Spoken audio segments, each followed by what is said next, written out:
Si tu es freelance dans la tech, on va voir aujourd'hui les 3 erreurs qui font fuir tes clients lorsque tu fais des propositions. Donc la vidéo elle est pour toi si déjà. Si tu cherches des clients par toi-même en direct, tu passes pas par des intermédiaires, des ESN ou des plateformes, etc. Donc tu cherches tes clients, tu fais de la prospection, mais tu as des prospects qui sont intéressés, tu leur envoies une proposition et plus de nouvelles. Ils sont disparus.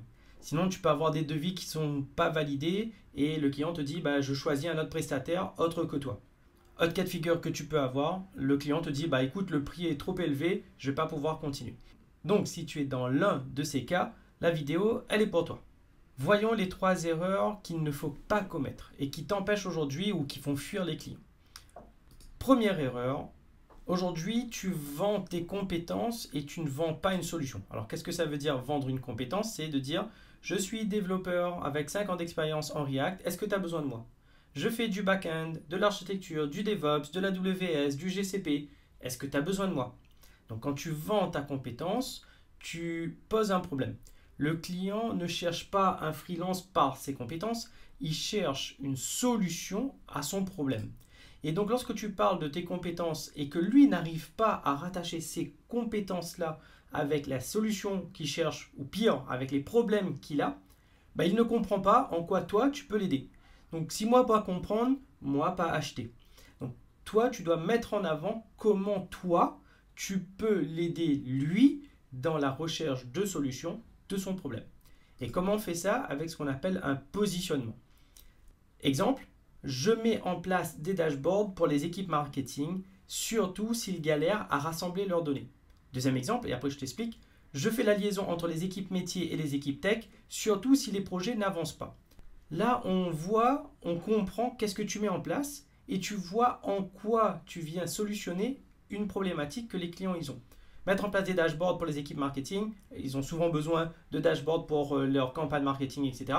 Et leur plus gros problème, c'est de pouvoir rassembler des données qui viennent de différents outils, de différentes plateformes. Donc lorsque tu me dis ça, je mets en place des dashboards, surtout s'ils galèrent à rassembler les données, les gens qui sont dans cette cible, les équipes marketing, comprennent ce que tu vas leur apporter et comprennent aussi quels problèmes ils ont que tu vas pouvoir résoudre. Donc ils vont pouvoir se projeter. Pareil, je fais la liaison entre les équipes métiers et les équipes tech, surtout si les projets n'avancent pas.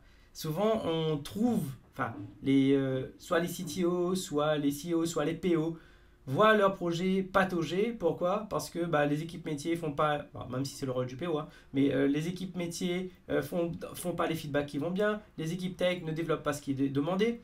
Donc toi, tu viens, tu dis, je fais la liaison entre les deux, mais la douleur que tu viens résoudre, c'est pas faire de la liaison, on s'en fout ça. La douleur que tu viens résoudre, c'est que les projets n'avancent pas par le manque de cette liaison. Et donc là, quand tu mets ça en avant, les gens en face, ils comprennent en quoi ta solution vient résoudre quel problème. Donc ça, c'est la première erreur à ne pas faire. Tu ne vends pas tes compétences, tu vends la solution à un problème. Deuxième erreur qui revient très souvent. Quand tu laisses le client dans le doute. Qu'est-ce que ça veut dire? Un client ne répond pas, ce n'est pas parce qu'il n'est pas intéressé. C'est souvent parce qu'il ne sait pas s'il doit te choisir ou pas. Il a plusieurs devis en cours, il a plusieurs solutions proposées par différentes personnes, donc il ne sait pas pourquoi il devrait te choisir, ou tu as peut-être laissé un doute chez lui qui fait que lorsqu'un client a un doute, il ne prend pas de risque. Toi-même, tu as une fuite d'eau chez toi. Tu as devant toi 2 ou 3 plombiers que tu vas appeler pour venir t'aider. Tu appelles le premier, hyper carré, hyper pro. Il te dit ok, il arrive, pas de problème. Voilà combien ça va coûter. Est-ce que tu veux? Pas. Ok. Deuxième plombier t'appelle. Ah ouais, oui, peut-être. Non, mais monsieur, peut-être. Ah. Ouais, ok. Là, tu commences à avoir un doute. Tu as un doute, tu connais pas, tu n'as pas envie de prendre de risques. Les entreprises, les clients sont pareils. Tu ne peux pas laisser un doute qui font que la personne elle veut prendre aucun risque pour signer sa prestation. Donc comment tu fais pour laisser un doute? Quand tu laisses un doute, c'est quand à la fin d'une présentation ou de la présentation de ton devis ou ta proposition commerciale, tu dis une phrase de ce genre, dis-moi ce que tu en penses et on voit si on avance ensemble ou pas.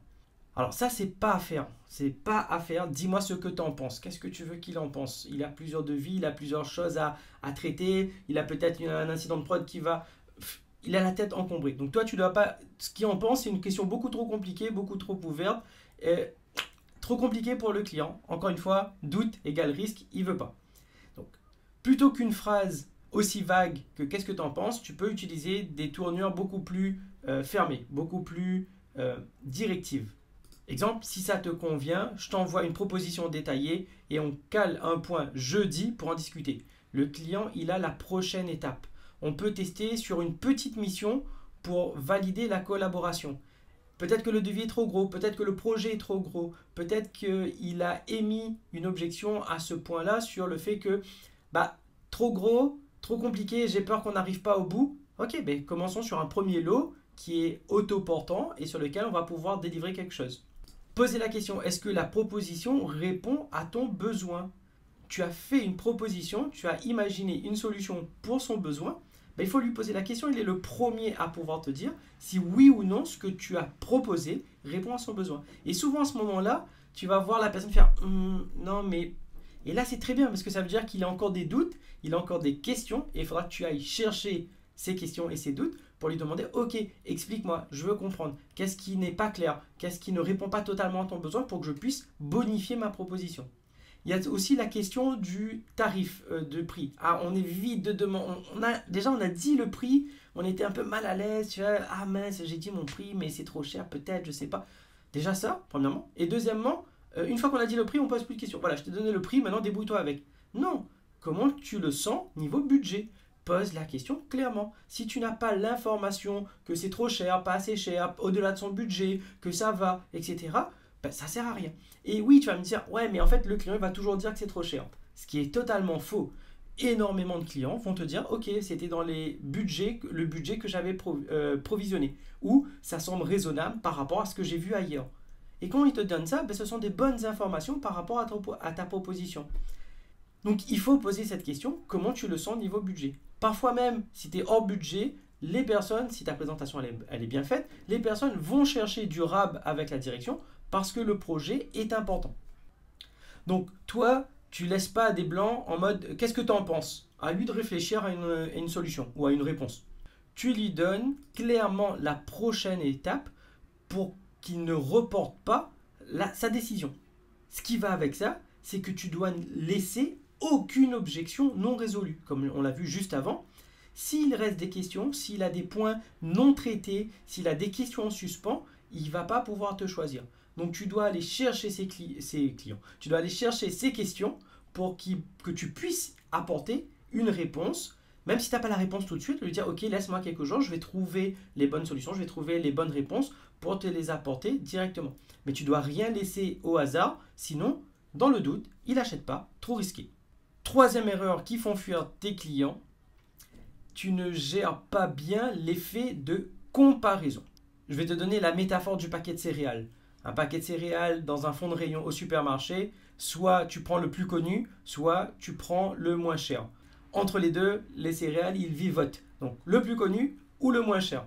Donc toi, comment tu te positionnes quand tu n'es ni le plus connu, ni le moins cher? Et on ne veut pas être le moins cher, ce n'est pas notre job. On veut gagner de la thune, ça c'est normal, en faisant de la bonne qualité, en faisant de bonnes prestations. Donc oui, si tu te vends comme un paquet de céréales, ça ne fonctionne pas. Un paquet de céréales, c'est quoi? Tu donnes ton CV, tu donnes ton portfolio, tu donnes ton dossier de compétences, tu dis ton TJM. Pourquoi ça ne fonctionne pas? Parce que tu donnes des caractéristiques que le client va pouvoir comparer et il n'aura que ça à comparer. Il va prendre 2 CV, il va comparer les CV, facile à faire. Il va prendre 2 portfolios, il va comparer les portfolios. Il va prendre 2 TJM, c'est le pire. Et sans comprendre ou sans mettre à bout tout le reste, il va comparer 2 TJM, ok, CV à peu près pareil, portfolio à peu près pareil, compétences à peu près pareil. Ah, TJM moins cher de 10 €, allez, je prends l'autre parce que le feeling est passé ou parce que ça va me faire économiser je ne sais pas combien. Donc, quand tu te vends comme un paquet de céréales, le client va t'acheter comme un paquet de céréales. La solution, c'est ne te vends pas toi. Vends une méthode, vends un accompagnement, vends une transformation vers un résultat. Comment on peut faire ça? Lorsque tu présentes ta solution, j'ai pensé à un process en 3 étapes pour automatiser X dans ton app, parce que c'était le besoin qu'il avait. Je fais un audit initial pour détecter ce qui freine ton site et je te propose les actions adaptées.